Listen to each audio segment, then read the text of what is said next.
Just ফাটাফাটি। আর কোরিয়ানরা না এরকম বড় বড় লঙ্কা খায়, এর সাথে একটু এই লঙ্কাটা ভালোই লাগবে। তো বন্ধুরা, আজকে মনটা ঠিক ভালো নেই। রাত্রিবেলা হঠাৎ করে খুব কোরিয়ান পাস্তা খেতে ইচ্ছা করছে, তো ভাবলাম একটু নিজেও খাই, রেসিপিটা দেখাই। যারা খেয়েছো তারা তো জানো, যারা খাওনি তারা একবার দেখে নাও রেসিপিটা, এইভাবে একবার খেয়ে দেখো, বানিয়ে দেখো, আশা করি খারাপ লাগবে না।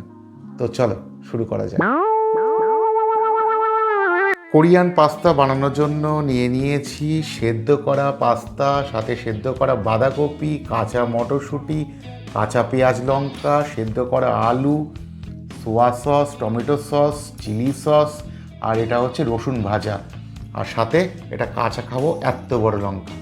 প্রথমে একটা বাটি নিয়ে নিলাম বড়, যার মধ্যে সব মেশাবো। নিয়ে নিচ্ছি সেদ্ধ করা পাস্তা, একটু হাত দিয়ে ছাড়িয়ে নিচ্ছি।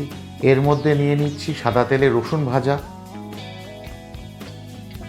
কাঁচা পেঁয়াজ, কাঁচা লঙ্কা, কাঁচা মটরশুঁটি, সেদ্ধ করা আলু, সেদ্ধ করা বাঁধাকপি, soya sauce, tomato sauce, chilli sauce.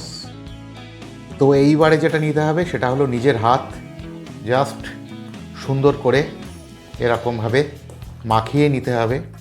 এবারে একটা থালা নিয়ে আস্তে করে ঢেলে নিতে হবে। তো আমার কোরিয়ান পাস্তা এক প্রকার রেডি। তো দেখো কীরকম হয়েছে। তো নিয়ে নিয়েছি একটা চামচ, একটু টেস্ট করে দেখি কীরকম খেতে লাগছে।